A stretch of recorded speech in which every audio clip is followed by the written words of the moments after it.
The fog that hides a killer welcome, dear listeners. Tonight, we travel to the windswept edges of the coast, where the sea whispers secrets that no one dares to speak aloud.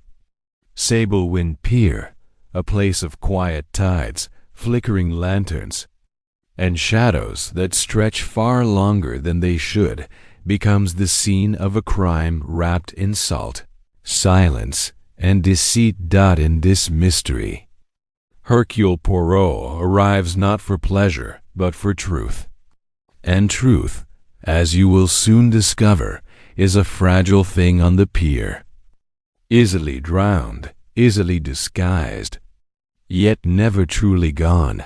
Settle into your chair, dim the lights, and let the ocean air carry you into this tale of ambition, betrayal, and a single fatal moment that unravels everything. Prepare your little gray cells, mes amis. A killer walks among the waves, and the night has only just begun. Chapter 1. The body beneath the lantern light. The sea mist clung to the wooden planks of Sablewind Pier like a living thing, curling, shifting, breathing with the slow rhythm of the tide. Lanterns swung softly in the breeze, their dim halos of light warping through the fog until the whole pier seemed suspended between sea and sky. It was here, on this quiet, whispering night, that Hercule Poirot stepped from a hired motor car and onto the creaking boards. He paused, gloved hand adjusting the brim of his hat, allowing his immaculate boots to settle comfortably on the uneven planks. Even beneath the fog, his silhouette was unmistakable, small, precise, perfectly composed, as though the mist itself dared not cling too closely to him, for fear of disturbing his order. The constable waiting near the first lantern hurried forward. "Mr. Poirot." "Sir, thank you for coming so quickly." "I come always when the matter is of importance," Poirot replied smoothly. "And when the authorities say, 'Monsieur Poirot, there is a body on a pier, and it is not behaving as a respectable body should,' then, of course, I travel." The constable blinked uncertainly. Poirot merely nodded toward the shadowed stretch of planks ahead. "Lead on, if you please." The Vavaille walked deeper onto the pier, the boards creaking beneath them as the waves sloshed and murmured below. It was a lonely sound, too lonely for a summer evening, Poirot thought. The constable cleared his throat. "Found him just after sunset, sir. Fishermen spotted a shape under the central lantern. Thought it was just a drunk at first. Then he noticed the blood." "Ah," Poirot murmured. "Blood rarely associates itself with peaceful sleep."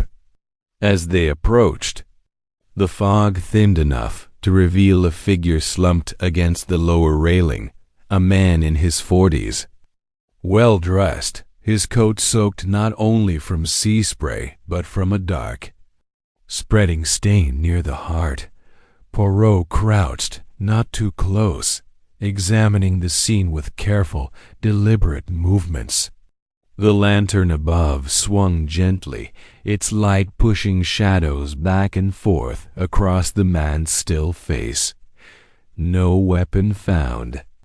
Poirot asked. "No, sir." "And no signs of a struggle?" "None. The boards are clean." "No footprints except his own." Poirot raised a finger delicately. "Ah, but you see, mon ami, the absence of footprints is itself a footprint. A killer who leaves nothing has left something very important indeed." He leaned closer, examining the victim's shoes, polished, worn by a man who walks with confidence but rarely through mud. "And yet here's some grains of sand, not of this pier, finer, lighter. The constable blinked. "There's a beach just east, no." Poirot shook his head. "This sand is from the cove. A private area, accessible only by those who know the small path behind the boat sheds." He straightened slowly. "Who is he?" "Name's Adrian Locke, wealthy businessman. Stayed in the Sablewind Hotel up the hill. Came here often, or so the staff said." Poirot's eyebrows arched. "And why does a wealthy man visit an empty pier alone at twilight? To take the air? To admire the sea? No, no. A man in expensive shoes who visits a lonely pier does so for a meeting." "A meeting?" The constable echoed, "Mais oui. And a meeting implies another person. Someone who did not stay to enjoy the scenery afterward." Poirot turned now to the railing. A long scratch was visible on the wood, thin but deep, as if something sharp had scraped against it. "Observe this mark," Poirot said. "The angle suggests something was pulled quickly. A ring, perhaps? A bracelet? No. More likely a key." "A key?" "Patience," Poirot said. "With every clue, the picture grows." A woman in the FOG footsteps approached from behind light, hurried, uncertain. A woman stepped into view, clutching a shawl around her shoulders. Her eyes were wide, glistening in the lantern glow. "Excuse me. Are you Monsieur Poirot?" she asked. Poirot inclined his head. "Mademoiselle, you have the advantage of me. My name is Lydia Marin. I work at the Sablewind Hotel. When I heard Mr. Locke had been found—" She pressed a trembling hand to her mouth. Poirot regarded her carefully. "You knew him well?" "No," she said quickly. "Too quickly. Only as a guest." He was polite, quiet, stayed to himself. Poirot's gaze dropped briefly to the shawl she clutched. On its edge, almost invisible in the fog-diffused light, was a faint smear of something dark, not dirt, not wine, something heavier. Poirot stepped closer. "Mademoiselle," he said softly, "your shawl. It has a stain, may I?" Before she could refuse, Poirot lifted the edge gently with 2 fingers. A smear of dried blood darkened the wool. The constable stiffened. "Miss Marin, how did that get there?" I don't know," she gasped. "I must have brushed against something when I came down the pier earlier." Poirot raised a single eyebrow. "You visited the pier before the body was found?" Her breath caught. She faltered, swallowed, looked away. Poirot nodded very slowly, his little gray cells already humming with possibility. "There is something you are afraid to say, mademoiselle. But fear tells me only one thing, that the truth behind this murder is larger and darker than it appears." He turned to the constable. "See that Miss Marin is escorted safely to the hotel. I will speak with her soon. For now—" Poirot looked once more at the still figure beneath the lantern, the shadows dancing across his lifeless face. "We must follow the steps of a man who came here to meet his killer and left only silence behind." Chapter 2. The Secrets of the Sablewind Hotel. Sablewind Hotel sat like a watchful guardian above the harbor, its windows catching what little light filtered through the persistent coastal mist. From Sablewind Pier, the path climbed steeply, past weathered boat sheds and shuttered kiosks. until it opened onto a terrace overlooking the restless sea. Hercule Poirot ascended with care.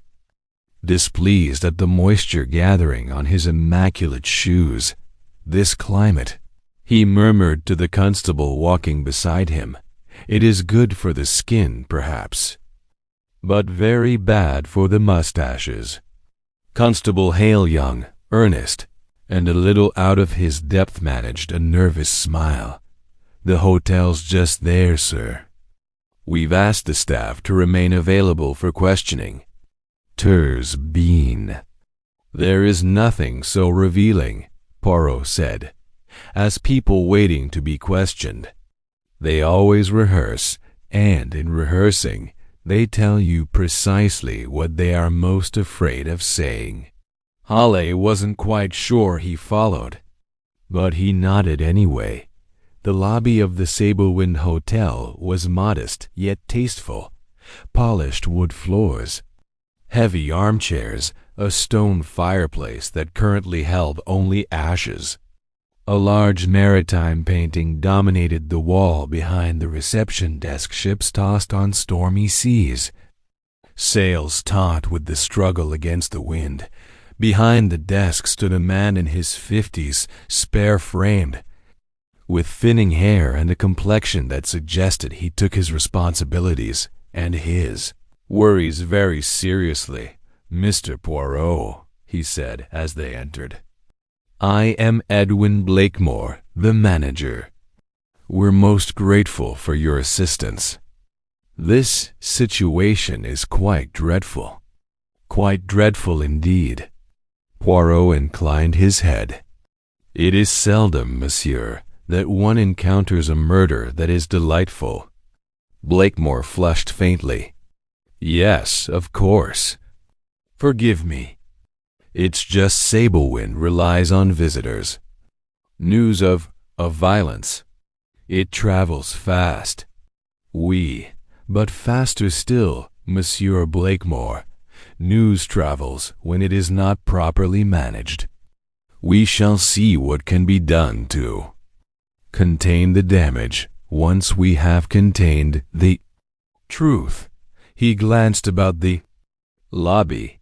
"I understand that several persons may have had contact with Mr. Adrian Locke. I would like to speak first with the young lady, mademoiselle. Lydia Marin, is she here?" Blakemore's expression tightened. "Yes, she is resting in the staff lounge. She was quite distressed. I assure you, she is a good girl, hard-working. She would never—" Poirot raised a hand delicately. "When a manager begins defending a member of staff before she is accused," he said mildly, "it is, how do you say, interesting." Blakemore stilled. I only mean that she's loyal to the hotel." "Ah," Poirot said, "to the hotel. And to which guest, I wonder?" Blakemore looked away. Poirot smiled very faintly. "First, if you please, show me Mr. Locke's room." The room of Adrian Alozgique, room 203, looked out over the sea. Even now, the faint boom of waves against the pier could be heard if one stood near the window. Poirot entered and stood very still, allowing his eyes to take in the scene before him. It was neat.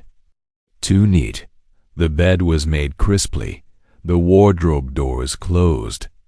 A suitcase stood open on the luggage rack, its contents folded with careful precision.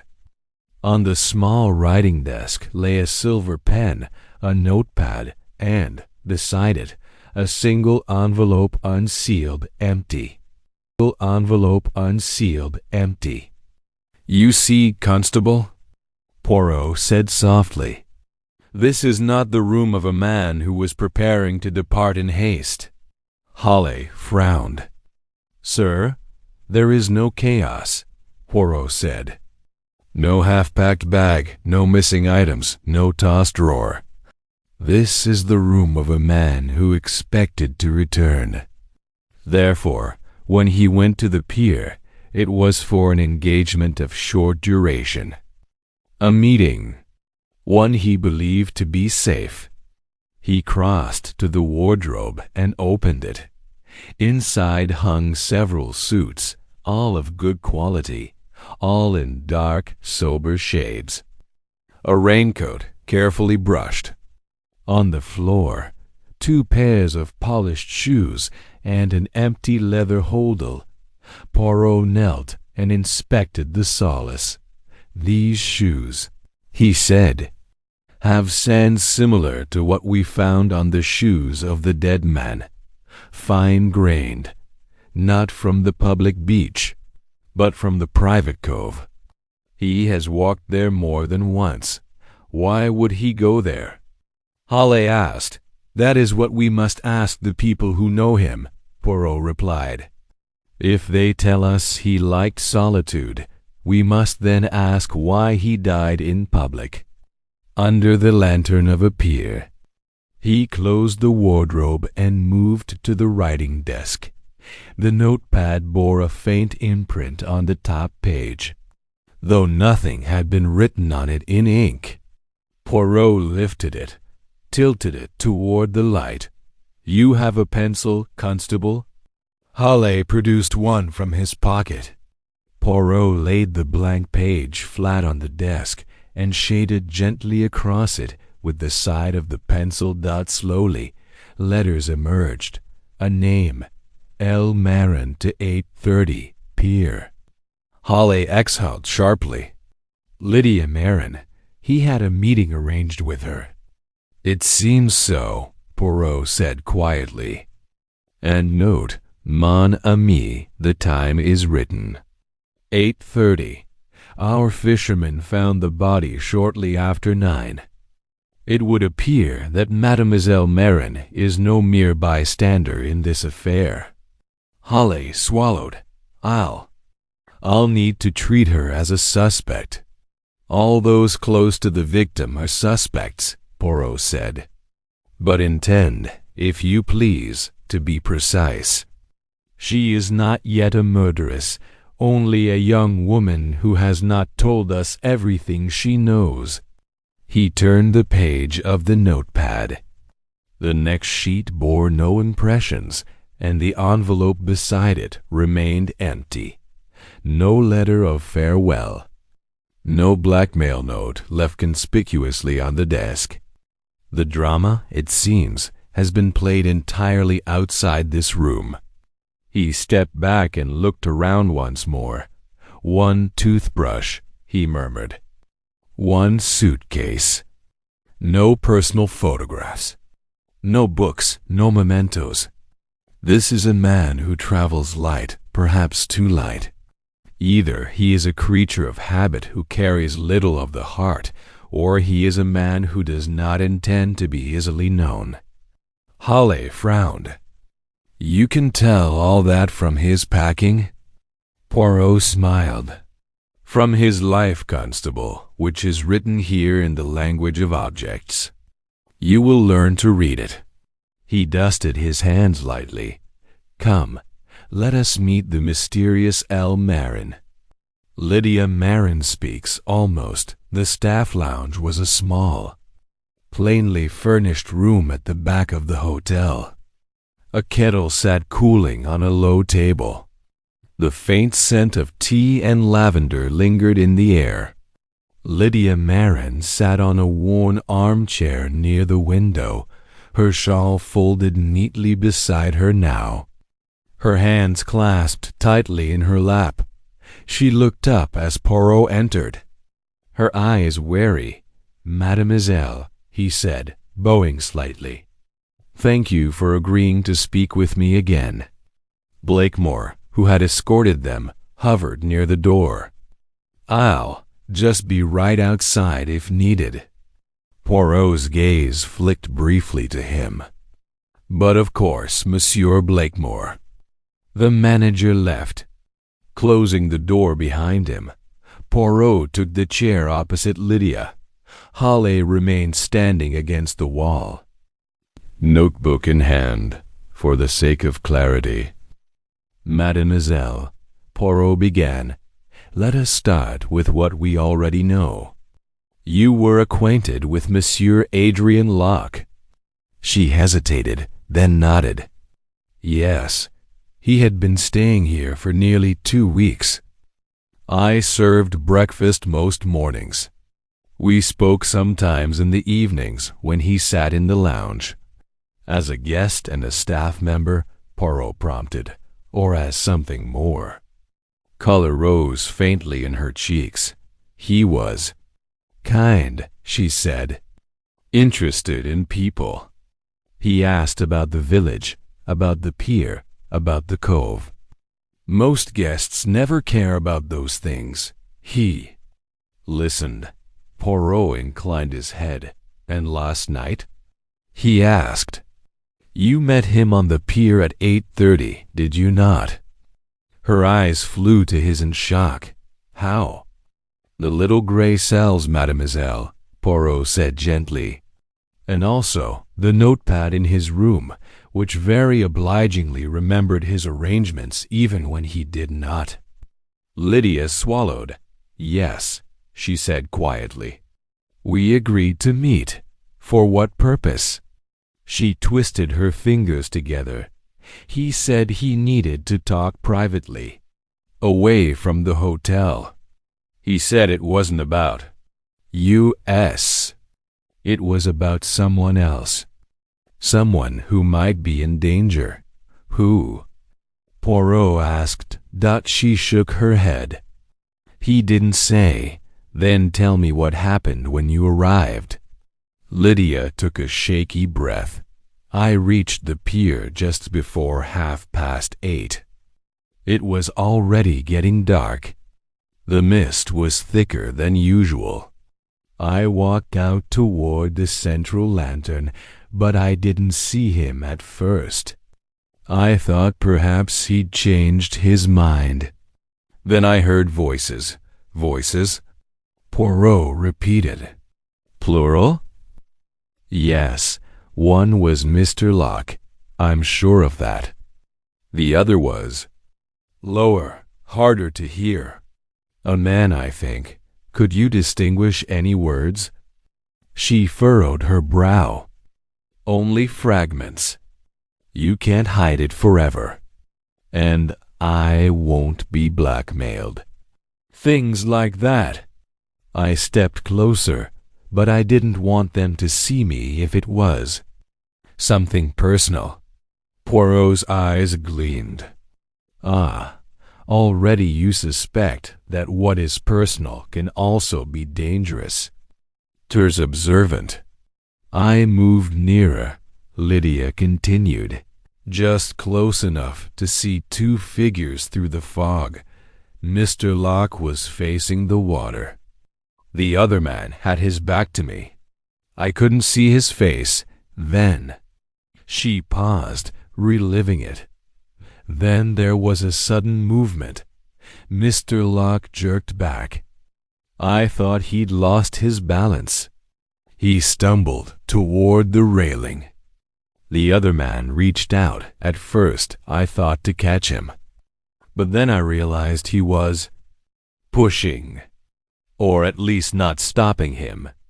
Her voice shook. Mr. Locke hit the railing hard and fell. Not all the way into the sea, he crumpled sideways onto the boards. I heard a cry.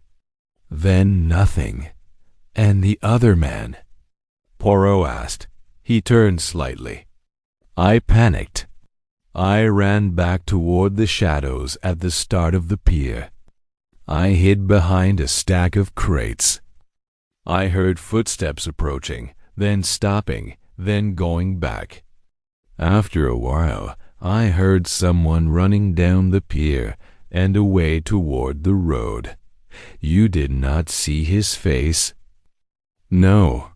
Tears stood in her eyes now. I was terrified. I waited until it was silent, then I crept back a little way. I saw Mr. Locke on the ground. I think I touched him. That's how the blood got on my shawl. When I realized he was gone, I ran. I didn't know what to do. I was afraid they'd say I had killed him." Poirot regarded her for a long moment. "You did not call for help." No. Shame crept over her features. "I should have. I know. But I've seen what happens when women are caught alone at night with men who have died.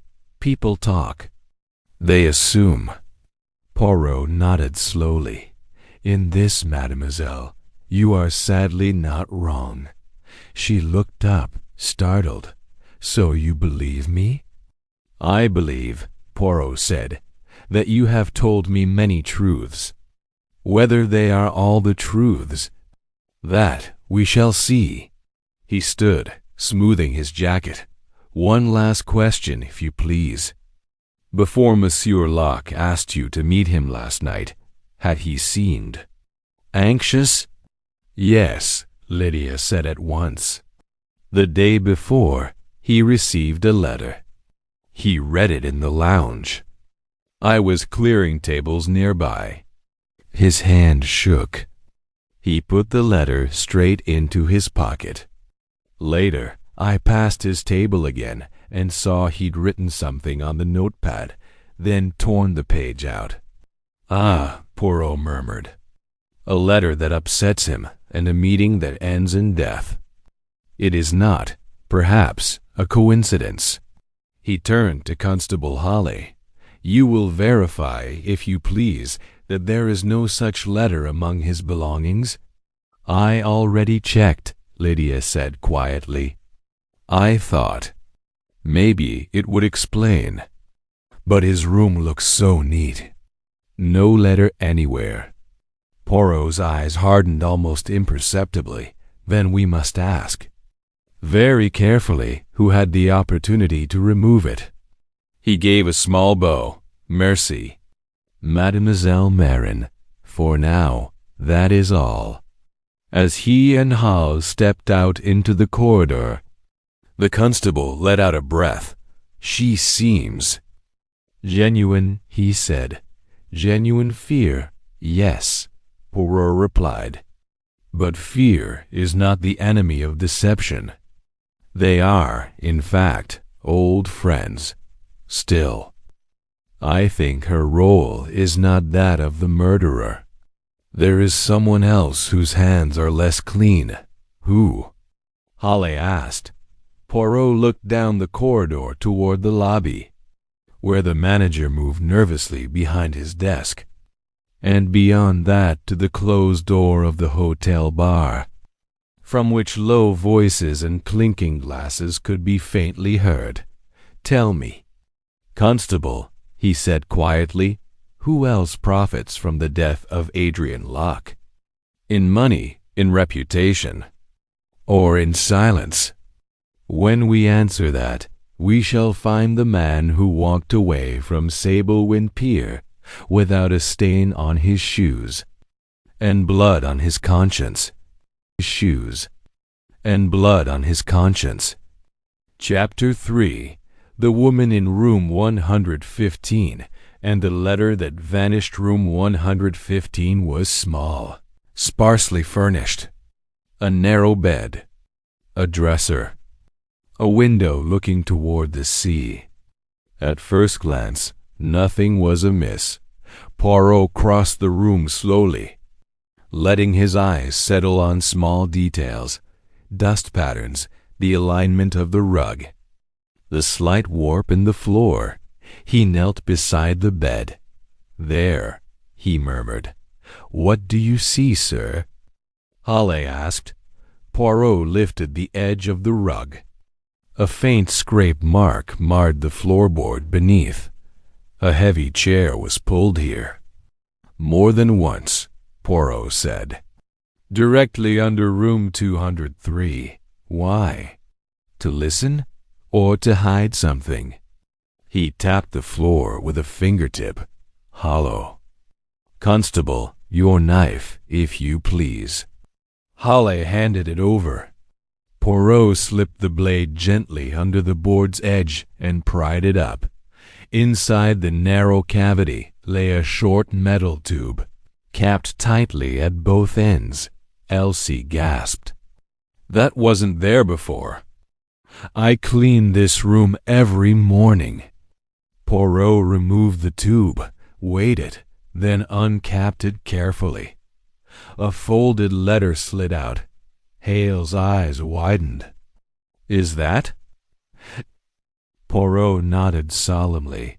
"The missing letter that Mademoiselle Marin spoke of.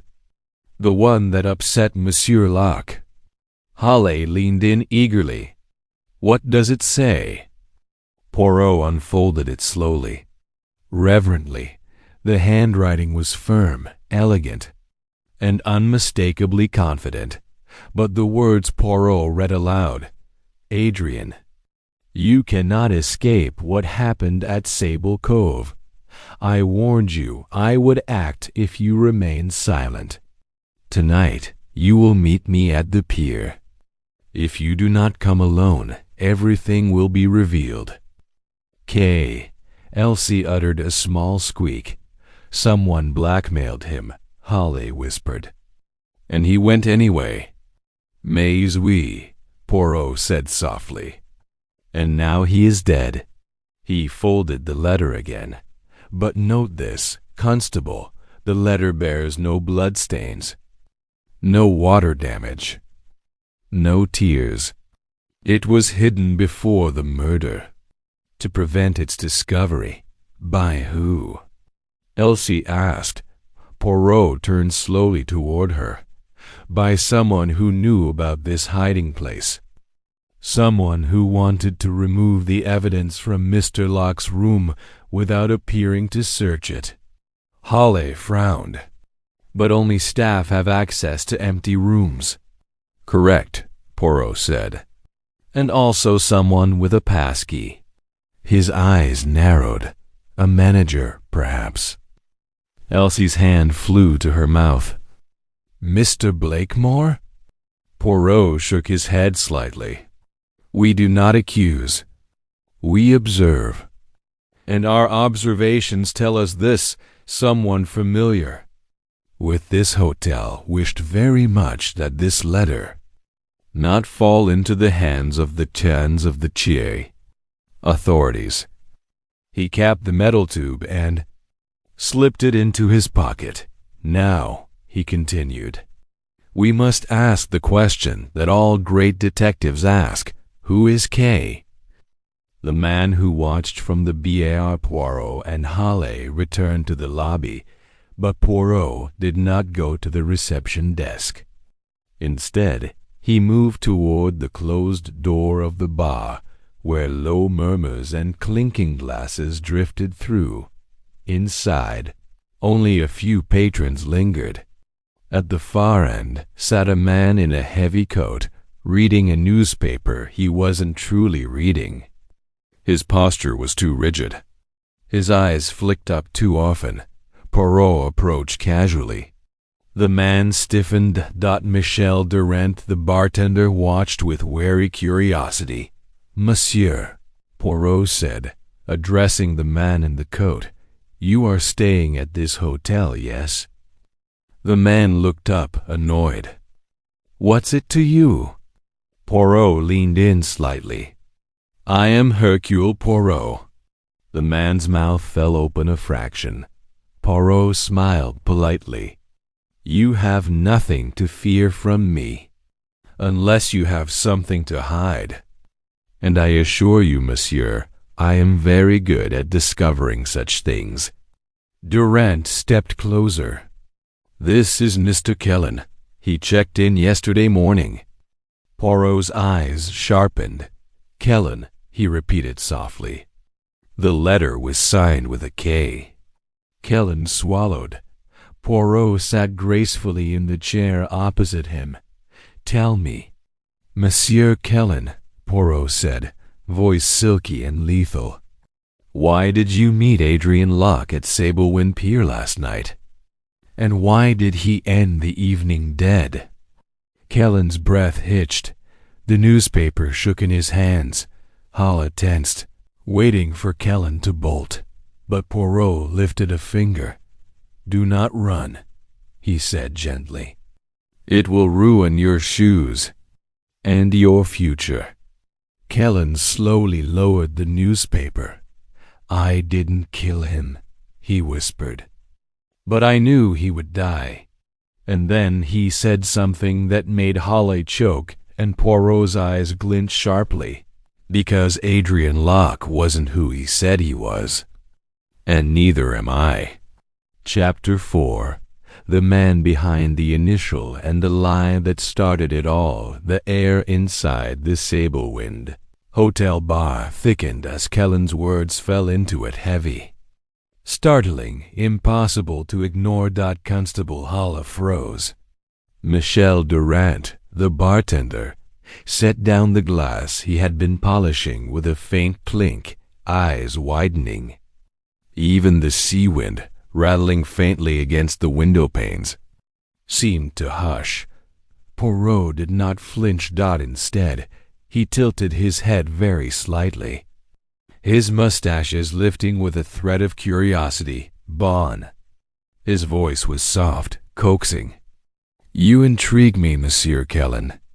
And Hercule Poirot is not often intrigued by a man who hides behind a newspaper. Kellen swallowed hard.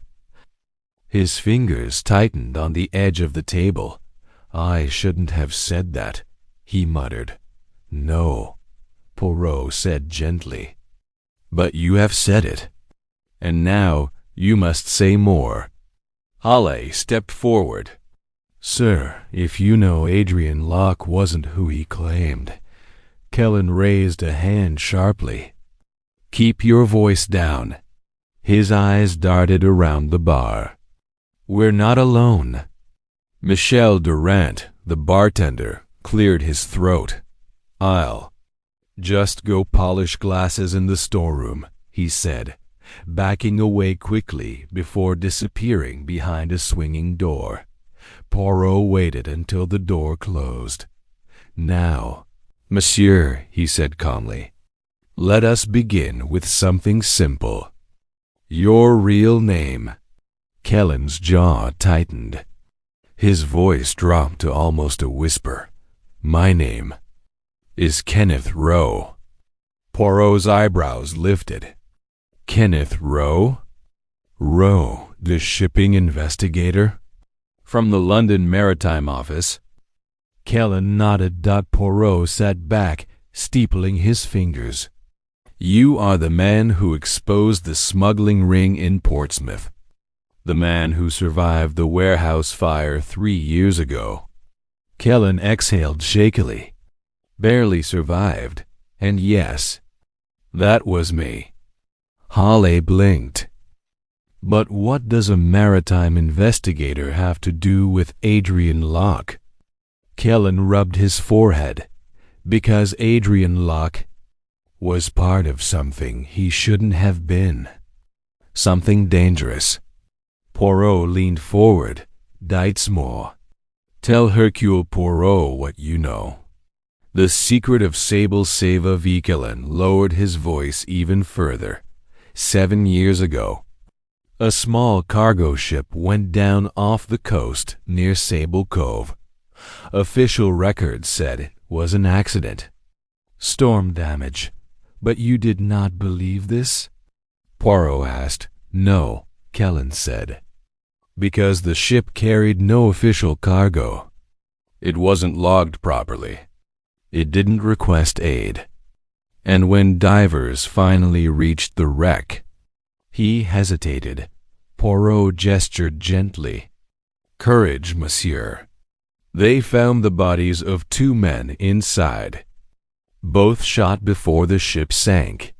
Hale's breath caught. "Murder on the sea," Kellen continued. "Covered up as an accident. Someone powerful wanted it buried. And Adrian Locke?" Poirot asked softly. Kellen's throat tightened. He was the accountant who approved the false manifests. He helped hide the smuggling funds. He wasn't on the ship, but he enabled everything that happened. Poirot sat back slowly. So Locke had blood not on his hands, but on his conscience. Kellen nodded. I've spent years trying to prove who hired the ship, who ordered the killings, and who forged the paperwork. Locke was my link.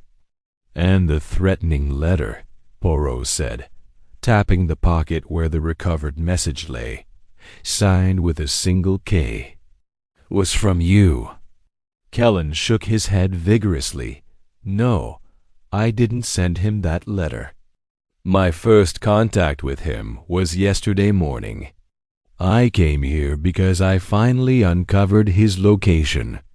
I wanted to question him, pressure him, not kill him.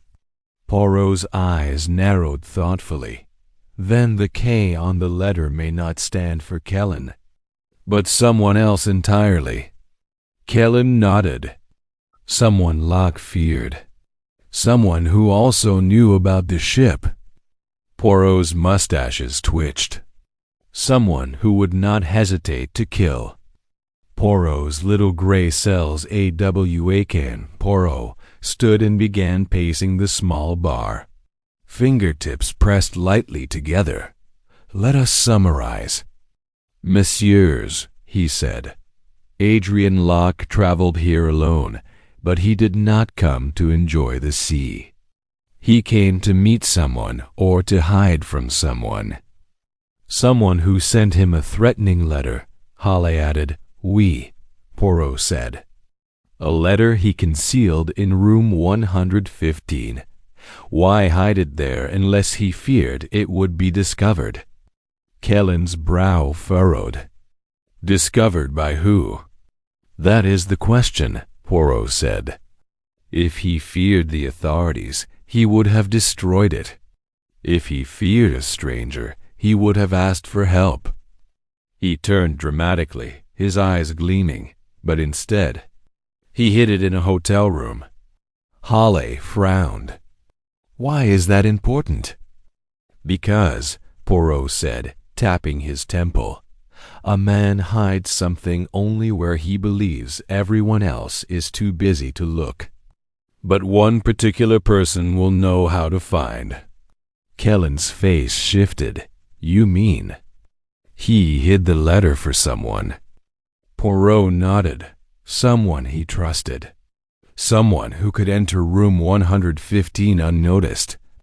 Someone with a passkey. Halley stiffened. Mr. Blakemore. Poirot smiled faintly. The manager, yes, but also any senior staff. Anyone in charge of room access. Anyone who might fear what Locke could reveal. Kellen inhaled sharply. Are you suggesting the hotel is involved in the smuggling ring? Poirot did not answer directly. Let us say, monsieur, that Sablewind Hotel has many doors, and behind one of them may lie the motive for murder. Behind one of them may lie the motive for murder. Lydia Marin truth, half-truths, and OMS. Just then the bar door opened again and Lydia Marin stepped inside. Her face was pale, but she carried herself with a determined dignity that surprised Halley. Mr. Blakemore said you were looking for me, she said quietly. I thought I should tell you something else. Poirot gestured toward a chair. Please, mademoiselle. Your honesty is appreciated. She sat, hands trembling slightly. I didn't hear everything last night, she said. But I did hear one word clearly. The man Mr. Locke was arguing with. He said, you ruined everything at the Cove. Kellen stiffened. Then it was someone involved in the ship. Poirot nodded slowly. Yes, and someone who knew Locke would come to the pier alone. Lydia swallowed. There's more. Just before Mr. Locke staggered backward, I heard the other man mention money. He said something like, "You owe me for what happened. You owe all of us." Poirot's eyes glittered. Ah, so we have blackmail. And fear and guilt. A potent recipe for murder. The man who left the pier, you and Zen, Poirot, turned sharply to Kellen. You said earlier that you knew he would die. Explain. Kellen lowered his voice. Because Locke told me years ago, before he vanished, that if anyone from the old operation ever found him, he'd never leave Sable Cove alive. And yet, Poirot said softly, he came here willingly. Why? Kellen's eyes fell.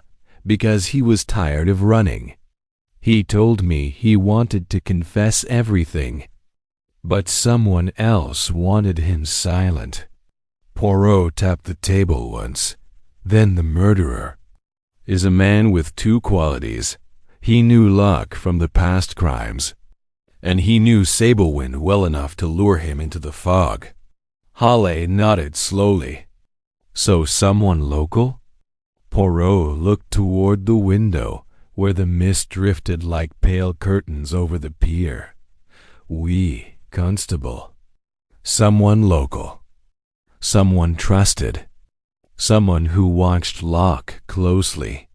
His gaze drifted toward the reception desk outside the bar. Monsieur Blakemore was speaking quietly with a bellhop. His face troubled, his hands wringing slightly. Poirot's eyes narrowed. But he is not the only one, he murmured, because just then, through the bar window, Poirot saw a shadow pause at the path outside, a tall figure wearing a coat and hat, standing unnervingly still. Watching. Waiting. And then, as quickly as it appeared, the figure slipped into the fog and vanished. Halley jolted. Did you see that? Poirot nodded slowly. Yes, Constable. The killer is watching us, and that is when he becomes careless. He adjusted his tie, eyes bright with the thrill of the chase, and that is when Hercule Poirot will find him. Chapter 5. The Manager's Lies and the Footsteps in the Fog. The mist clung thickly to the windows as if trying to press its way into the Sablewind Hotel. Poirot stood very still in the bar doorway, watching the path outside where the shadowy figure had just vanished. The fog swallowed the last hint of movement with unsettling ease. Constable Halley, Poirot murmured. You saw him. Halley nodded, wide-eyed. Yes, sir. Someone was watching us. Poirot pressed his fingertips together. Then it is certain the murderer knows we are getting close. And when a guilty man watches, he fears. When he fears, he makes mistakes. He turned sharply. Come, we will speak with Monsieur Blakemore. The man behind the DSK, the hotel manager, stood behind the reception counter, nervously aligning room keys in a row that did not need aligning. His fingers trembled slightly. Mr. Blakemore, Poirot greeted. May we speak privately? Blakemore's eyes darted. Is this about Lydia? Or about Mr. Locke? Poirot's smile was thin. It is about truth, monsieur. And truth, you understand, is sometimes found behind locked doors. Blakemore swallowed hard. Oh, of course. Please come with me. He led them into a small office behind the reception desk, neat, clean, too carefully ordered. A framed photo of the hotel hung on the wall. A ledge of ledgers lined the shelf. Poirot entered and closed the door quietly behind him. "Sit, if you please," Poirot said. Blakemore sat reluctantly. Wringing his hands, Poirot remained standing. First, Poirot began. "Tell me about the guests who have stayed here in the last month, particularly those who asked for rooms with sea views." Blakemore blinked. "Sea views? Many people ask for sea views." Poirot's expression sharpened. "Do not be obtuse, monsieur. I refer specifically to those who showed an unusual interest. In Sablewind Pier." The manager's throat bobbed. "Well, Mr. Locke asked specifically for a room facing the pier. And 2 days before he arrived, another gentleman also requested the same." Poirot leaned forward slightly. "Name?" Blakemore hesitated. "He signed the register as George Fallon." Poirot's mustaches lifted. "Fallon, describe him." "Tall, clean-shaven, dark coat. Very quiet. He checked out the morning before Mr. Locke arrived." "And where did he go?" Blakemore swallowed. I don't know." Poirot exhaled softly.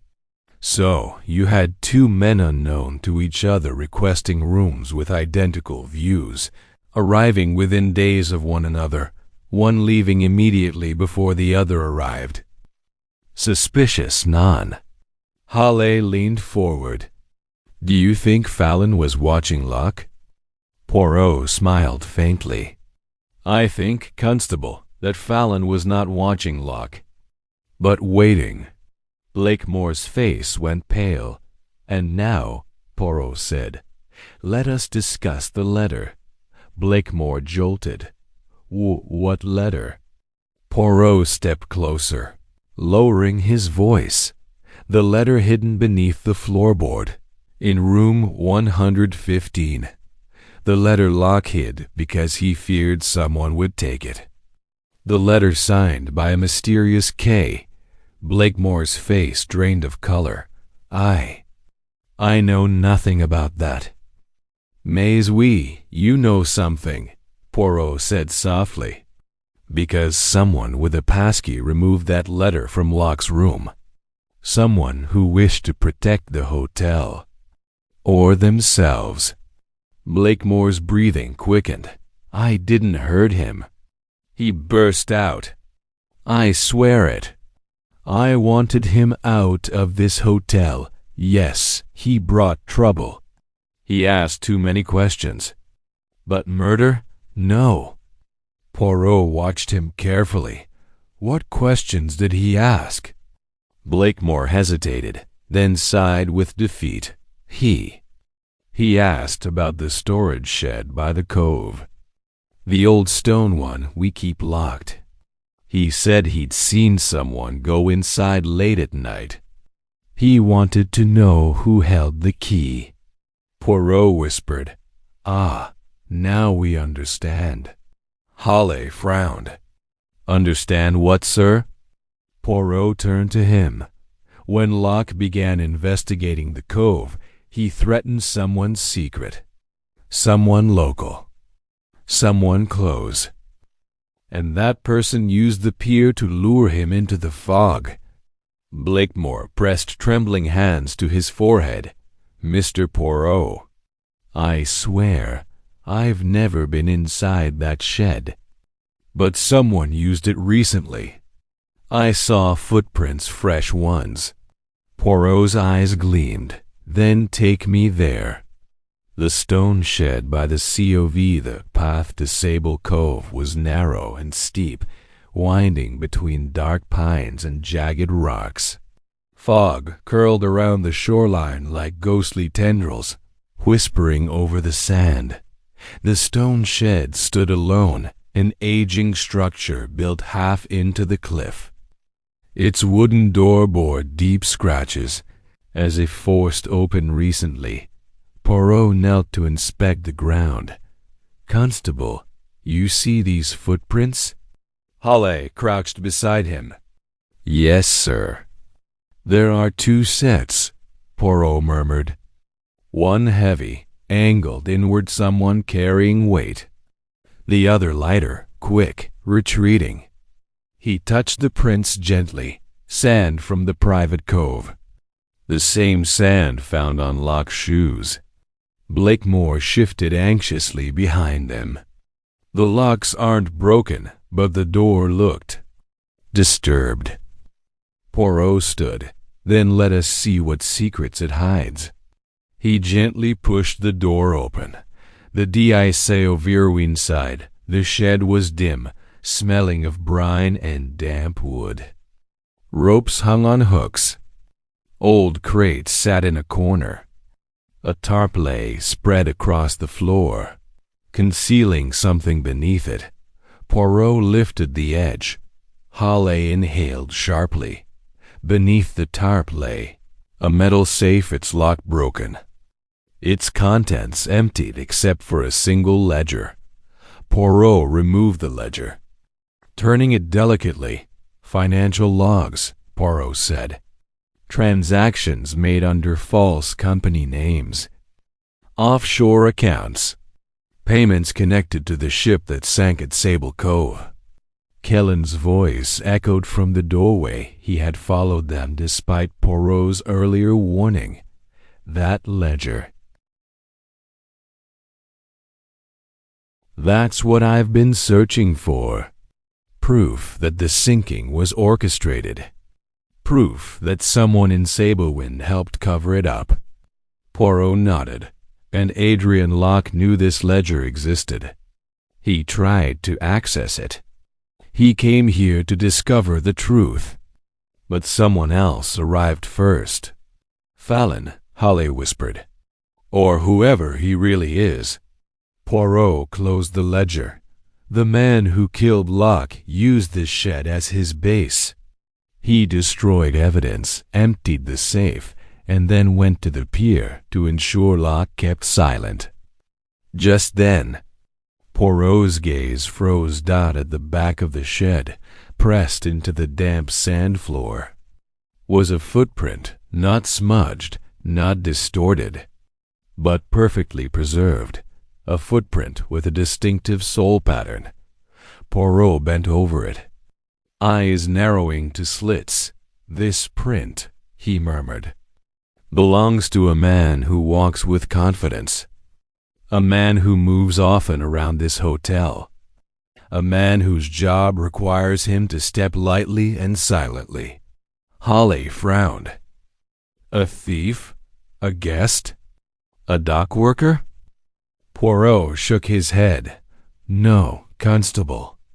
A man who knows all the secret paths, all the shortcuts, all the comings and goings." He stood slowly. "This footprint belongs to someone who passes unnoticed every day." Halley blinked. "Who?" Poirot turned toward the shadowed doorway. "To the one man who has access to all rooms, who was nervous when we questioned him, and who lied about being asleep last night." Blakemore stiffened. Poirot pointed at the print. "This footprint belongs," he said quietly, "to Michel Durant, the bartender. The man who overheard everything. The man who moved unseen. The man whose shoes, Poirot recalled, bore a faint trace of dried sand." Halley gasped. Blakemore staggered. Poirot's voice dropped to a whisper. "The killer works behind the bar." Chapter 6. The bartender's silence and the night the sea burned. The Fane. Wave crash outside the stone shed echoed like a heartbeat as Poirot stared down at the perfect footprint preserved in the sand, a quiet imprint. But louder than any confession, Michel Durant, the bartender who watched everyone, remembered everything, and spoke very little. Constable Halley swallowed. "You mean he killed Locke?" "But, sir," Durant seems so. Poirot lifted a finger sharply. She, Constable. Evil does not always come with loud footsteps. Sometimes it comes with polished glasses and a pleasant nod. Blakemore trembled. I knew Michel before he worked here. His brother, he died in a fire years ago. Michel never recovered. But he's loyal. I swear he wouldn't. Poirot's eyes flicked sharply to the manager. A fire, you say? He leaned in closer. Was this fire near the coast? Perhaps near Sable Cove? Blakemore's voice faltered. Yes. Poirot exhaled slowly. Then, monsieur, it is time we speak to Michel Durant. Back through the fog rolled heavier now as they trekked back up the path. The mist swirled like ghosts around the lampposts lining the hill. Each footstep felt watched, each quiet rustle suspicious. Poirot walked in silence, deep in thought. Blakemore finally broke the quiet. What will you do, Mr. Poirot? Arrest him immediately? Poirot shook his head. No, monsieur. Arresting a man too soon may frighten the truth away. And Hercule Poirot does not chase murderers, he invites them to reveal themselves. Holly blinked. That sounds risky, sir. Poirot smiled faintly. The killer is already afraid. That is why he watches us. Fear makes fools of murderers, and fools leave trails thicker than footprints. The hotel bar CONFRO near Michel Durant was drying glasses when they returned slowly. Methodically, though his hands trembled too. Slightly for a man at ease, Poirot walked toward him with the air of a man greeting an old acquaintance. Bonsoir. Monsieur Durant, he said calmly. May we have a word? Durant stiffened just enough to betray himself. Of course, he murmured. Is this about the man who died? Poirot tilted his head. Is it, monsieur? Or is it about the man who was killed? Durant's hand froze mid-polish. Poirot leaned forward, voice soft as velvet. You knew Adrian Locke. You met him before he came to Sablewind. And you hid the ledger from the safe. The question is, why? Durant's jaw tightened. I don't know what you're talking about. Poirot ignored the denial. You were near the pier last night. Your shoes carried sand from the cove. The same cove where the smuggling ship burned 7 years ago. The same night your brother died. Durant's face drained of color. Blakemore gasped softly behind Poirot. Michel, is that true? Durant slammed the glass down, shattering it. You don't know anything. He barked. Poirot did not flinch. I know this, he said quietly. Your brother Louis was a deckhand on the smuggling ship. He trusted the men who hired him. Those men used him.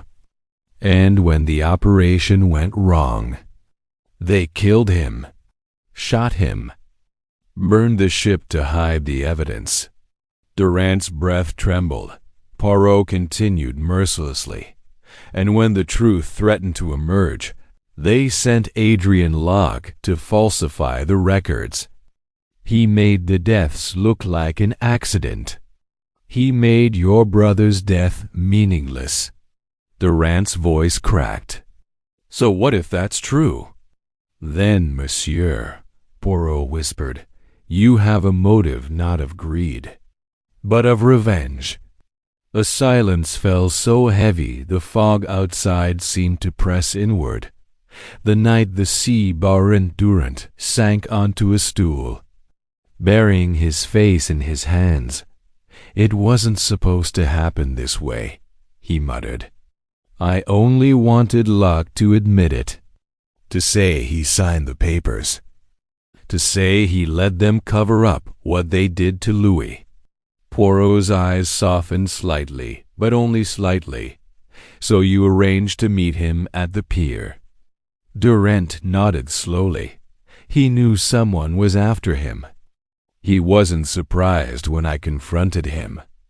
He even said he deserved whatever came for him. Halley frowned. So you fought? Durant shook his head fiercely. No, I didn't touch him. I swear it. I confronted him. He panicked. He backed into the railing. Durant paused, breathing hard. But someone else was there too. Poirot stiffened. Who? Durant swallowed again. I only heard him. Footsteps behind me. A low voice saying, "Make it quick." When I turned, he was gone. I left immediately. Locke was still alive when I walked away. Poirot's eyes narrowed. Then someone else finished the job. Durant nodded, trembling. Someone who wanted Locke dead for more than revenge. Someone he owed money to. Someone involved in the smuggling ring. Someone who would kill to keep their name hidden. Poirot glanced at Halley. You remember what Lydia Marin said. She heard one man accuse Locke of ruining everything at the Cove and demanding payment. Halley nodded. Yes, sir. Poirot turned back to Durant. And this voice you heard, did it sound familiar? Durant hesitated, then nodded slowly. It did. I hear it sometimes in the hotel. At night. In the halls. Poirot's pulse sharpened. Whose voice? Durant looked up, panic in his eyes. Mr. Blakemore's. A man with too many KEYs, the manager staggered backward. What? That's ridiculous. I wasn't anywhere near the pier. Poirot regarded him calmly. Were you not, monsieur? You told us you retire at 10. Yet Lydia Marin saw someone leaving the pier around 9. A man in a dark coat. A man tall like you. A man who walked quickly up the road toward the hotel. Blakemore trembled. I was in my office. Poirot stepped closer. And yet, Monsieur Blakemore, your office light was dark when we passed it at 9:15. Blakemore froze. Halley touched his notebook nervously. Sir, are you saying the manager killed Locke? Poirot did not answer immediately. Instead, he began pacing softly. A man who runs a hotel knows all its secrets, Poirot murmured. He opens any door. He sees all guests. He knows who is vulnerable. Blakemore shook his head violently. No, you can't seriously believe I'd be involved in smuggling. Poirot stopped walking. Oh, but I do not think you were involved in the beginning, monsieur. I believe you became involved after the fire, after you discovered who used your storehouse, after someone gave you money to stay silent. Durant breathed sharply. You knew? Blakemore covered his face with shaking hands. I didn't know what to do. They threatened me. They threatened the hotel. Said they'd burn it down just like the ship. Poirot nodded. And so, when Adrian Locke returned, you feared he would expose everything. Blakemore looked up, eyes wide with terror. That's why I tried to take the letter. I panicked. But I didn't kill him. I swear it. Poirot held up a hand. Then who did? Blakemore's answer came out as a whisper. I don't know. Poirot's gaze sharpened. Lies, monsieur. You do know. Because the killer must be someone who visited your hotel before. Someone Locke feared. Someone who vanished before the murder. He stepped forward, pointing toward the guest register visible through the office window. George Fallon. Durant shot to his feet. The man in room 117. Blakemore nodded, trembling. Yes, he paid in cash. Left without warning. Poirot exhaled slowly. Fallon is not Fallon. He is the true architect of the smuggling scheme. The man who profited most. The man Locke feared. And the man who returned to silence him forever. Poirot turned toward the door. We must find him, now. Halley rushed after him. But where do we start? Poirot paused only long enough to say, Constable, the killer has not fled Sablewind. He cannot not yet. He is hiding somewhere close. He stepped through the door into the foggy night, and Hercule Poirot intends to catch him before dawn. Chapter 7. The Hunter in the Fog and the Man Who Vanished Twice. The night fog over Sablewind like a heavy shroud dense, silent and unmoving, as if the entire village were holding its breath. Lamps glowed as pale halos in the mist, their light swallowed almost instantly by the gray mass rolling in from the sea. Poirot stepped out of the hotel with Constable Halley, Durant and Blakemore trailing behind. Every step on the cobbled street sounded too sharp, too loud. Sir, Halley whispered, where do we begin? Fallon could be anywhere. Poirot inhaled deeply, letting the salt-tinged air fill his lungs. No, Constable. Fallon cannot be anywhere. A fugitive thinks always of two things: escape, and what he must recover before he escapes. Durant frowned. Recover? Recover what? Poirot's eyes gleamed. A ledger, monsieur. The evidence that proves his guilt and which he believes still exists. Blakemore shuddered. But he doesn't know we already found it. Exactament. Therefore, he must search the one place he believes it was hidden. Halley blinked, realization dawning slowly. The shed by the cove. Poirot nodded. Fallon will return there tonight. He must. A criminal risks everything for that which condemns him. Durant wiped his palms down his apron nervously. Then we should go now. Poirot raised a finger. Patience. We must not chase him blindly. First, we must anticipate his movements. He turned to Halley. Constable, how many paths lead to the cove? 3, Halley answered. The cliffside trail, the lower path by the boat sheds, and the hidden footpath behind the hotel gardens. Poirot smiled. Ah, then we shall divide ourselves. Halley, take the cliffside. Durant the boat sheds. Monsieur Blakemore stay here. You are not built for chasing murderers in the fog. Blakemore sagged with relief. Poirot continued. I will take the hidden path. Fallon knows it well. He used it when he left the hotel unnoticed. Halley swallowed. Sir, be careful. Always, Poirot said softly. The hidden pea fog muffled the world as Poirot slipped behind the hotel into the garden. The wet earth gave under his shoes.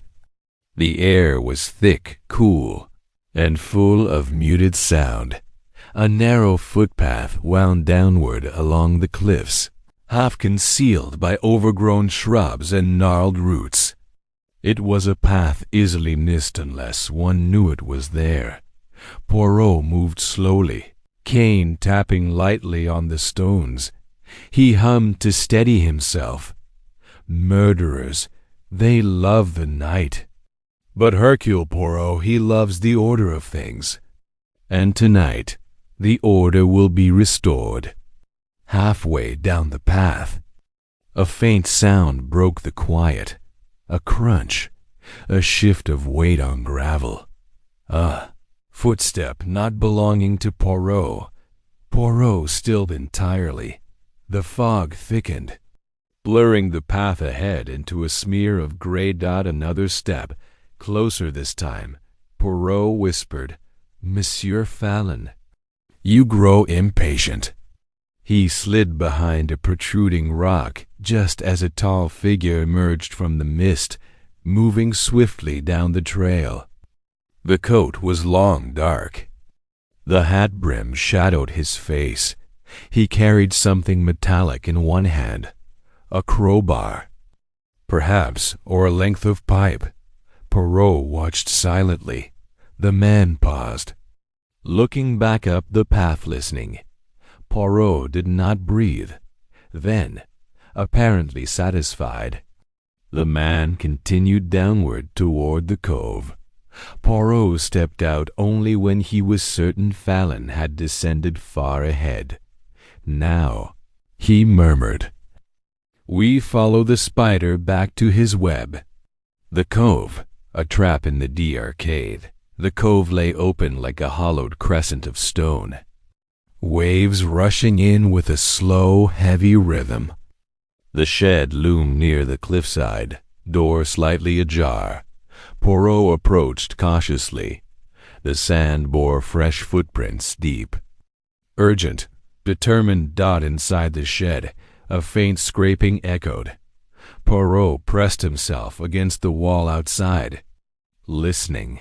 Fallon's voice muttered inside low, angry, breathless. "Must be here. It has to be here." Poirot exhaled softly. Now he stepped into the doorway. "Monsieur Fallon," he announced, "you disappoint me. A man of your intellect should know when he is caught." Fallon spun around. His face, half illuminated by the lantern he'd lit inside, was lean, sharp, and coldly calculating. Not the quiet guest he had pretended to be, but a predator disguised in civility. He held the metal bar tightly. "You," Fallon hissed, "you should have stayed out of this." Poirot stepped forward, calm. "And yet, monsieur, here I am." Fallon raised the bar slightly. "You think I won't kill you?" Poirot lifted his chin with disdain. "I think, monsieur, you would rather flee than face your crimes. But you will not escape. Durant and Constable Halley are already closing in. The net tightens." Fallon's jaw twitched. "You don't understand. Locke stole from me. He was going to confess. He was going to ruin everything." Poirot nodded. "And so you killed him." Fallon froze. Poirot continued softly, "You hid in the mist. You waited until Durant left. And then, while Locke was disoriented, injured, frightened, you struck. One blow, a precise blow. Not of panic, but of purpose." Fallon's grip tightened. "He deserved it," Fallon spat. "All of them did. But Locke was the last thread connecting me to the cove. Once he was gone, your crimes would vanish like fog." Poirot finished. Fallon lunged forward, but Poirot did not flinch. Instead, he whispered, "Look behind you." "Monsieur." Fallon hesitated, a fatal hesitation. Durant's silhouette filled the doorway, lantern in hand, expression stone-hard. Fallon swung the metal bar toward him, but Halley tackled him from the side, sending the bar clattering across the floor. Fallon hit the ground with a grunt. Poirot calmly stepped aside. As Hawley secured Fallon's arms, "It's over," Hawley panted. "You're done." Fallon snarled, "You fools! You have no idea how far this goes. You can't stop it. You can't stop them." Poirot's eyes sharpened. "Them?" Fallon laughed bitterly. "You think I ran this operation? I was just the fixer, the messenger, the one who cleaned up the mistakes. The real power. They don't dirty their hands with murder." Durant stepped closer, voice shaking with rage. "My brother is dead because of men like you." Fallon looked up, smirking. "Oh, Durant, your brother was nothing but—" Poirot raised a hand sharply. "Enough. You have taken one life. You will not take another's peace." He turned to Hawley. "Constable, remove him, and ensure he is placed somewhere very secure. A man who fears his superiors may attempt anything." Fallon snarled as Hawley dragged him away. "You don't know what's coming, Poirot. You can't." His voice vanished into the fog. The aftermath in the SG Durant leaned against the wall, breathing heavily. He killed Locke. He destroyed the safe. He ruined everything. Poirot shook his head slowly. "Non, Fallon is a murderer, yes. But he is not the architect of this crime. He is merely the blade, not the hand that wields it." Durant looked up sharply. "What do you mean?" Poirot gazed at the broken safe, the empty boxes, the scattered debris. "I mean, Monsieur Durant. Fallon did not work alone." The waves crashed against the rocks with a sudden, violent force, almost as if punctuating Poirot's words. "There is another," Poirot whispered. "Someone who feared Locke even more than Fallon did. Someone who gave the orders. Someone still free." Durant's face paled. "Who?" Poirot turned his head slightly and looked toward the shadowy hill leading back to the hotel. "Let us pray," he said softly, "that we are not already too late." Chapter 8. The mastermind revealed, and the night of 2 betrayals. The wind had shifted by the time Poirot, Hawley, and Durant began the ascent from the cove.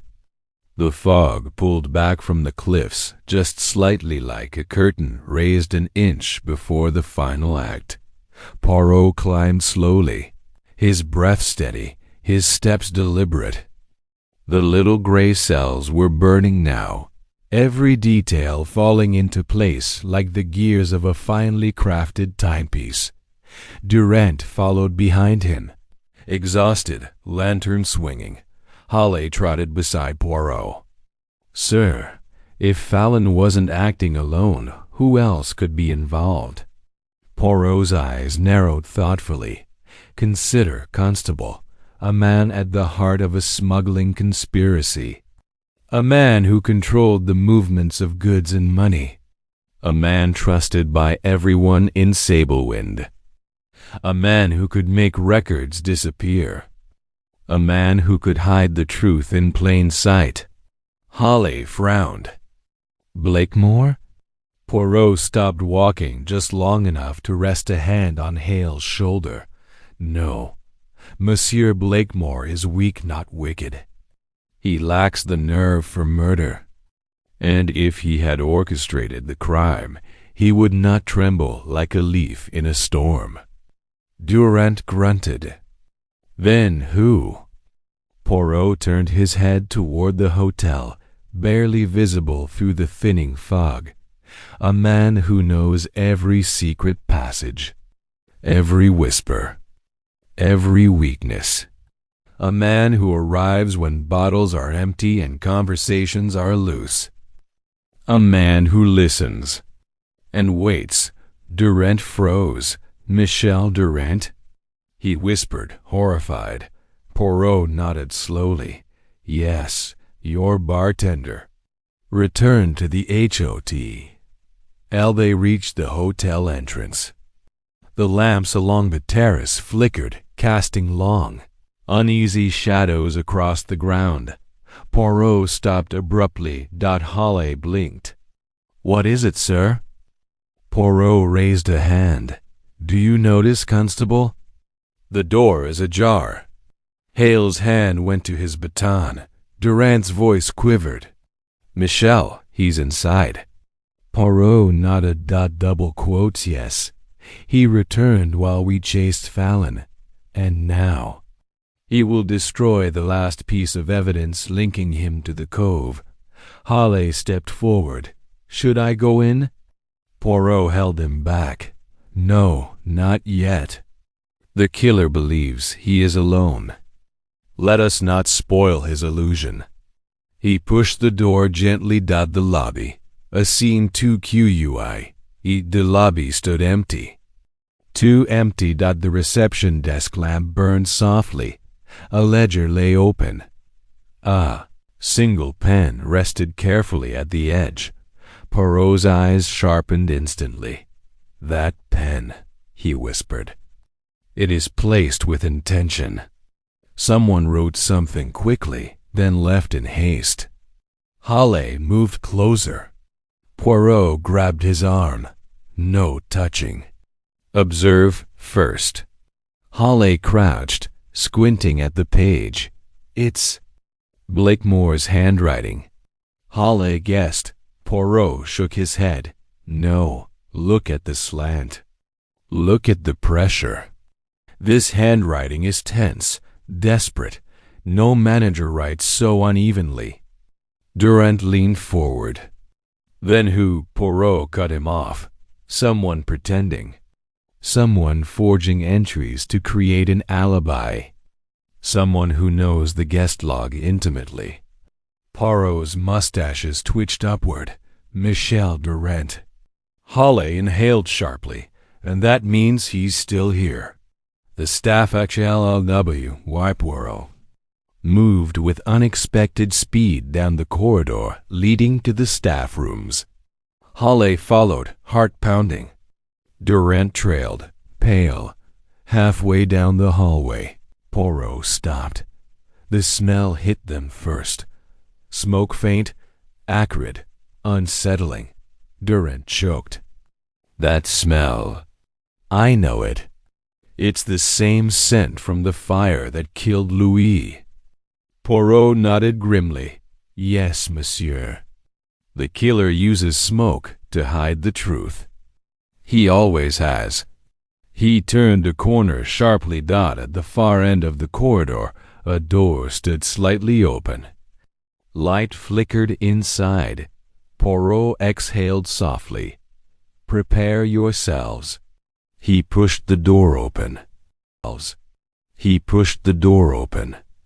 Inside the manager's OFA face, Michel Durant stood over Blakemore's desk, lantern in one hand, a pile of documents in the other.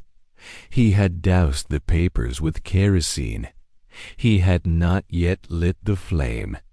Blakemore was tied to a chair in the corner, a gag over his mouth, eyes wild with terror. Halley drew his baton. Durant, drop it. Durant turned slowly, lantern flame flickering in his eyes like twin fires of madness. You shouldn't have come back, he whispered.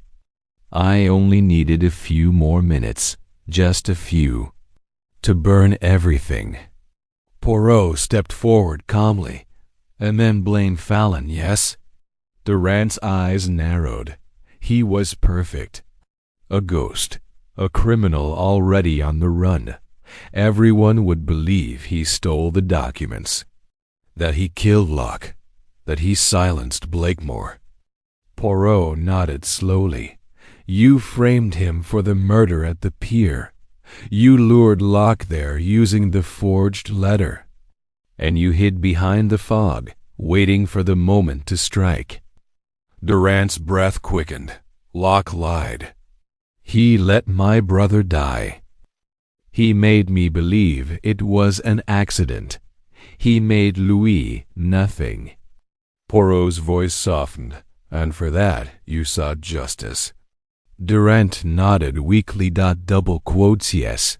I only meant to frighten him, to make him tell the truth. But when he admitted everything, when he spoke Louis's name with such disgust, his voice cracked. I snapped. One blow. Just one. Poirot inhaled deeply. And what of the fire 7 years ago? Was that truly an accident, Monsieur Durant?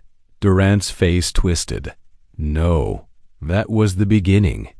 I didn't know then. I was young. But later, I learned who ordered it, who hid it, who paid Locke to bury the truth. Poirot raised an eyebrow. And who was that? Durant's lips curled. Fallon. And men like him. But he wasn't the worst. The worst was the one who profited most. The one who used the hotel as a cover. The one. A sound cut him off. Glass shattered behind them. A window. Holly spun. Someone else is here. Poirot's eyes widened. No, not someone else, Constable. Someone running. He dashed to the window. Footprints led into the fog. Large footprints. Not Durant's. Poirot whispered. This is not over. There is another. The true mastermind is still free. He turned to Holly. Arrest Durant. Save Blakemore. Guard the ledger. And then come find me. Poirot stepped through the broken window.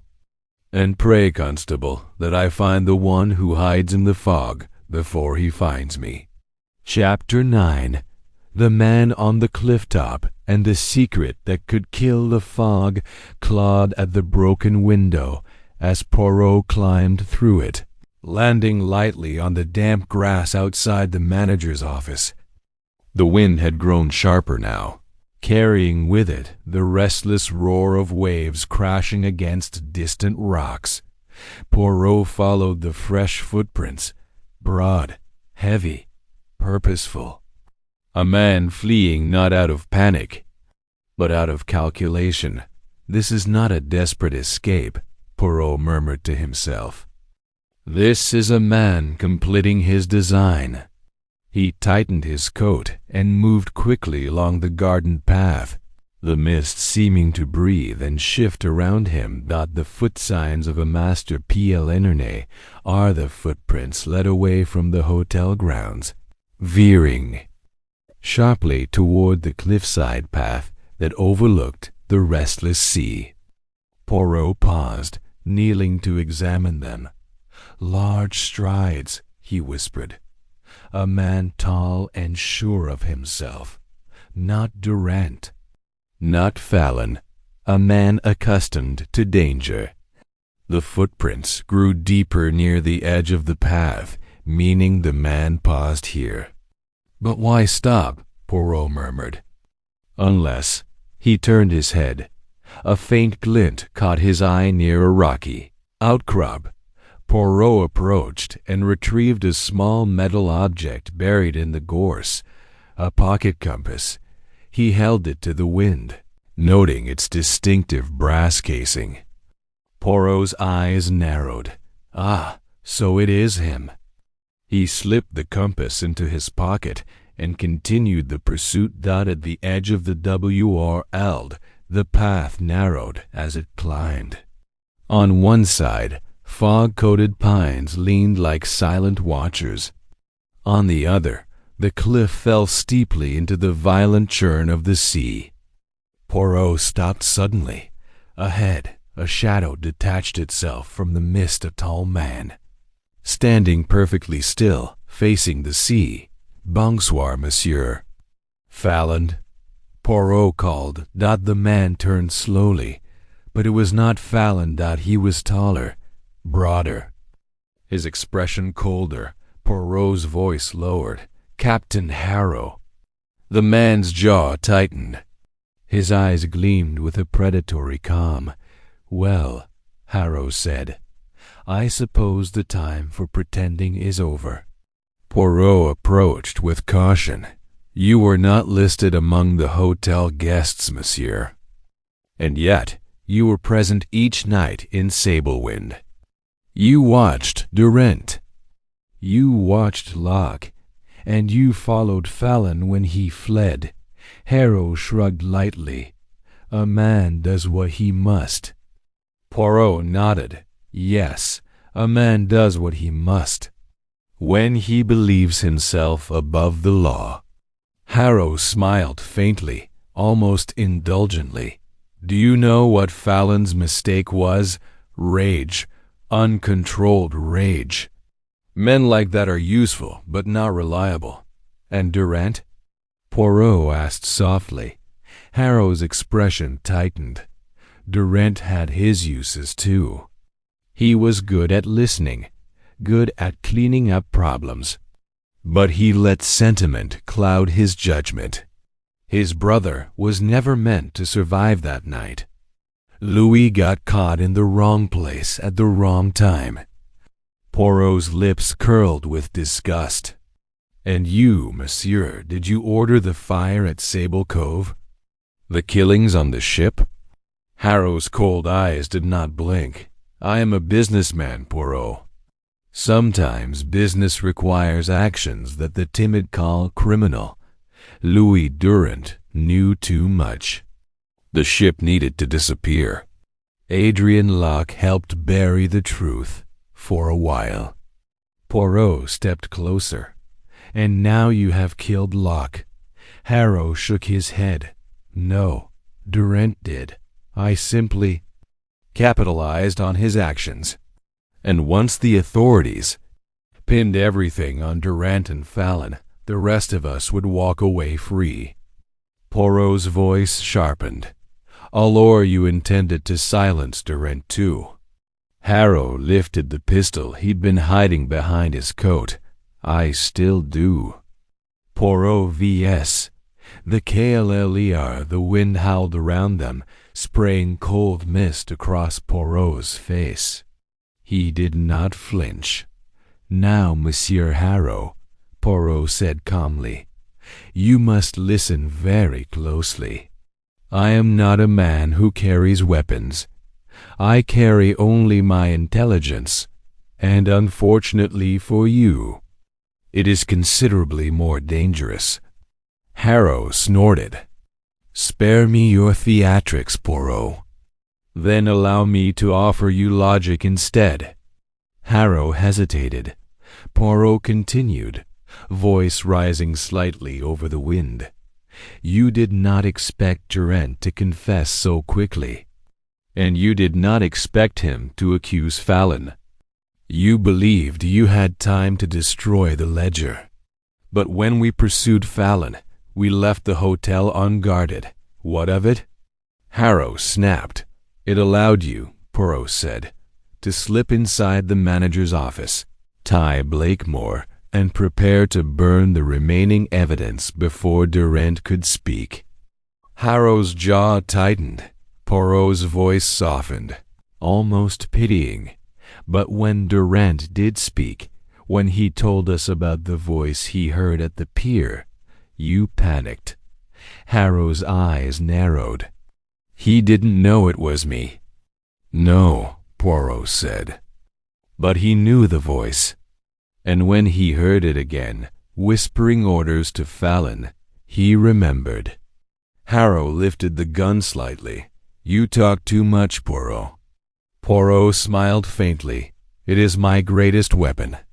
The final MOV Harrow tightened his finger on the trigger. Poirot raised a hand. "One moment, if you please." Harrow sneered. "You think this is a negotiation?" "No," Poirot said. "It is a distraction." A sound erupted from behind Harrow Crunch, a heavy footstep on gravel. Harrow spun. Constable Halley burst from the fog, baton raised. Harrow fired. Bang. But missed as Halley threw himself forward. Durant, following closely behind, lunged and grabbed Harrow's wrist. The gun skittered across the cliff top. Halley slammed Harrow to the ground, securing him in cuffs. Poirot exhaled deeply. Merci, Constable. You have impeccable timing. Halley, breathless, grinned. Heard the shot, sir. And we followed your tracks. Durant stood over Harrow, chest heaving. You killed Louis, Durant whispered. Harrow's silence was the only admission needed. Poirot placed a hand on Durant's arm. Justice, Monsieur Durant, must come from the law, not from vengeance. Durant closed his eyes, nodding shakily. Halley hauled Harrow to his feet. You'll answer for all of it, Halley said coldly. Every crime, every death. Poirot stepped forward, staring into Harrow's cold, calculating eyes. You hid behind the fog, monsieur, behind men like Fallon, behind fear. But in the end, it is impossible to hide from the truth. Harrow said nothing as Halley led him away into the mist. The dawn of Revelation, and as the first pale light of dawn touched the edges of the sea, Poirot walked slowly back toward Sablewind, hands folded behind his back. Durant followed quietly. Poirot. Thank you, he murmured. Louis can rest now. Poirot nodded. Double quotes, yes, monsieur. The sea keeps its secrets. But not forever. He turned toward the waking village. There is still one task left. The truth must be told to the police, to Lydia Marin, to Blakemore, and to the world. Durant smiled weakly. And you will tell it? Poirot's mustaches lifted. Who better, Monsieur Durant, than Hercule Poirot? Chapter 10. Poirot's final gathering and the truth beneath the fog, the storm clouds that had battered Sablewind through the night had finally begun to break. Soft dawn light seeped into the village streets, painting the wet cobblestones with muted gold.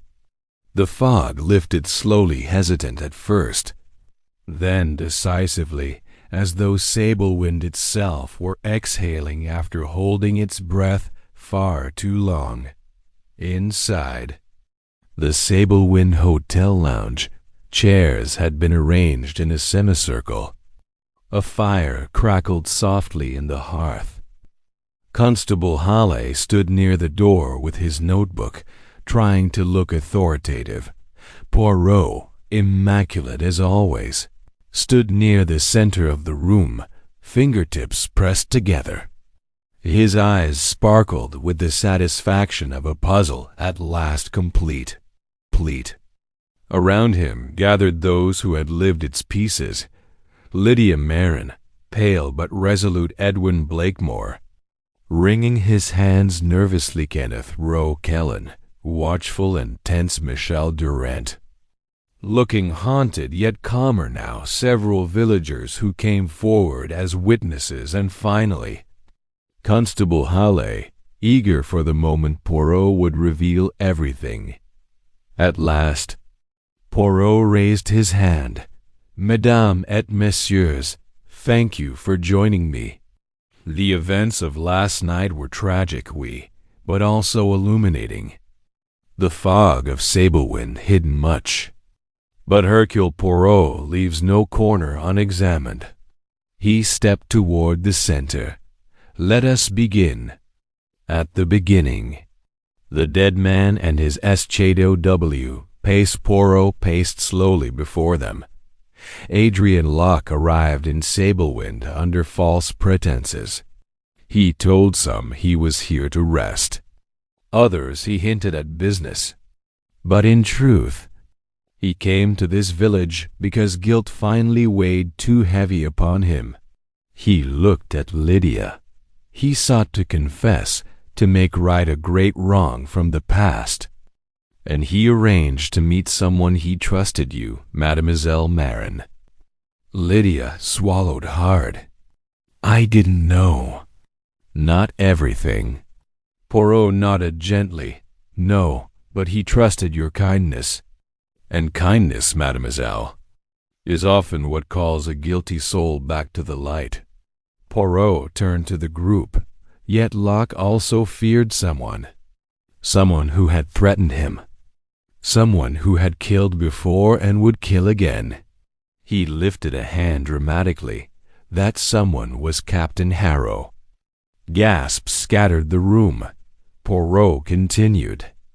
Captain Harrow was the mastermind behind the smuggling ring operating through Sable Cove 7 years ago. When the operation faltered, he killed 2 crewmen and ordered the ship burned to destroy evidence. Louis Durant tragically became collateral damage. Michel Durant bowed his head. Poirot gave him a sympathetic glance. The web that affolellowed W.G. Poirot resumed. Pacing, Harrow did not work alone. He required a man to manage the paperwork. That man was Adrian Locke. He required a man to manipulate local contacts. That was George Fallon. And he needed a man to listen, a man who observed everything without being noticed. His eyes turned to Michel Durant, the bartender. Durant flinched. I never helped them. He protested. I only learned later, only after Louis died. Poirot nodded. Double quotes, yes, you were not a criminal, Monsieur Durant. But you were the perfect ear. The perfect observer. The perfect person for Harrow to exploit. And when you discovered what Locke had done, how he falsified the records about the fire, you confronted him out of grief. Poirot paused. And grief, Mies Amos, can ignite a flame more dangerous than hatred. Durant closed his eyes, trembling. I didn't mean to kill him. I only wanted him to admit his part in Louis's death. Poirot placed a hand lightly over his heart. I believe you, monsieur. The pier, the moment of terror. Poirot lifted a finger. And now, the murder itself. Everyone leaned forward. Adrian Locke went to Sablewind Pier expecting 2 meetings, one with Mademoiselle Marin and one with Michel Durant. But Locke did not know that a third man hid in the fog. He turned toward Halley. Constable, what did Lydia overhear? Halley read from his notes, trembling. You ruined everything at the Cove. You owe us. Poirot nodded. Double quotes, yes. Words spoken not by Durant, but by Captain Harrow, who followed Durant to the pier. Lydia gasped.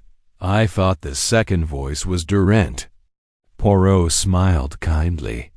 That is because grief distorts voices, mademoiselle. And fog distorts everything else. He continued. Durant confronted Locke. Locke stumbled. He fell. He was injured but alive. And Durant, overwhelmed by what he had learned, fled into the mist. Durant's shoulders sagged. Halley whispered, then Harrow. Poirot raised his hand, finishing the thought. Harrow stepped out of the fog moments later and delivered the fatal blow. One precise strike. A killer's strike. Poirot paused, letting the weight of those words settle. He framed Durant. He framed Fallon. He intended Blakemore's silence. And he returned to the hotel to destroy all evidence linking him to the conspiracy. He looked at Michel Durant. When you ran, you believed Locke dead already. You blamed yourself. But the murder was not yours alone. It was orchestrated by a man skilled in removing witnesses. Durant choked on emotion but nodded. Accepting the truth at last. The letter, the ledger, and the Hercule Poirot turned back to the group. Let us address the three key pieces of evidence. 1. The letter in the metal tube. The threatening letter was forged by Harrow to draw Locke into the open. The signature K was meant to mimic Kellen and divert suspicion. Kellen clenched his fists. He wanted me blamed. Exactament. 2. The ledger in the safe. The ledger contained all financial proof of the smuggling operation. Locke found it first. Harrow arrived too late, and once he realized the ledger was missing, he had no choice but to eliminate everyone who might have moved it. 3.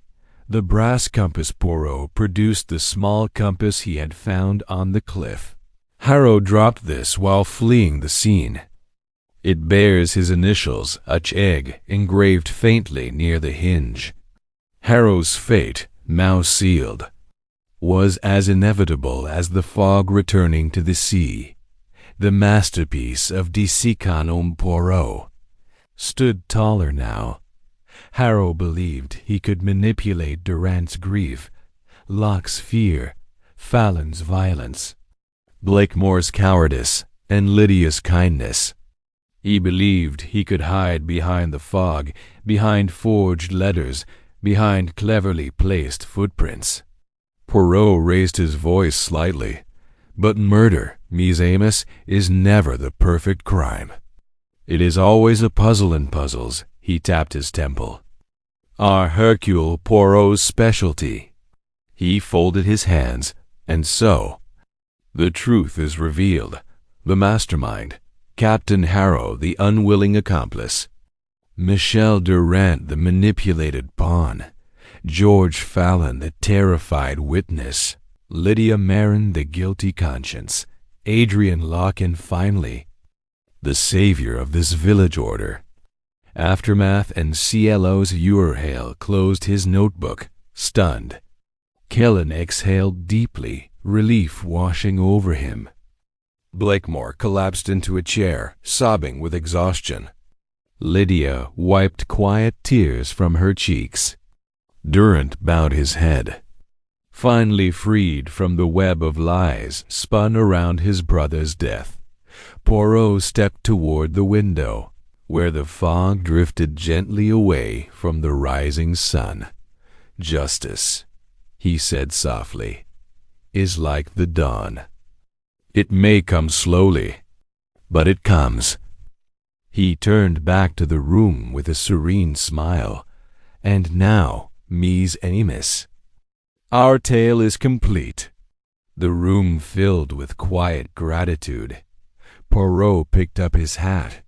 There will, of course, be statements for the police, arrangements with Scotland Yard, and practical matters to settle. But for now, I ask only this: remember those who suffered.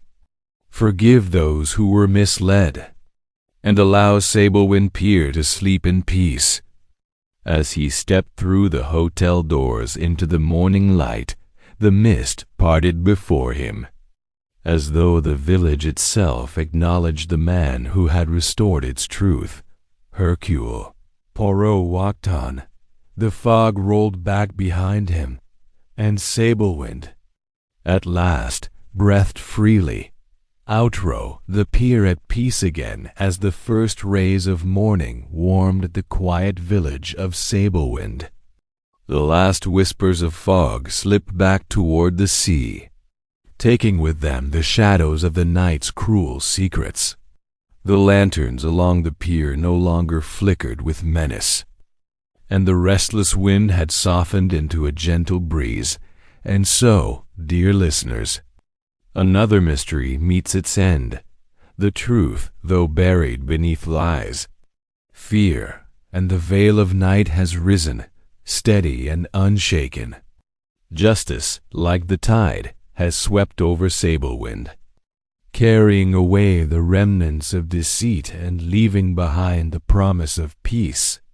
Hercule Poirot, with his unmatched logic and the quiet power of his little gray cells, has once again restored order to a world on the brink of chaos. The guilty will face their judgment. The innocent may finally breathe. And a village broken by silence may now begin to heal. As we step away from Sablewind Pier, let us remember, every whisper has a source, every shadow hides a shape, and every mystery, no matter how tangled, yields to truth in the end. Thank you, Ms. Amos, for walking beside us through the fog, through the fear, and through the revelations that awaited us in the dawn. If you enjoyed this journey, I would love to hear your theories, your thoughts, and the moments that surprised you most. Share them below. Until the next story unfolds, may your nights be calm, your steps be steady, and may you always see clearly through the fog.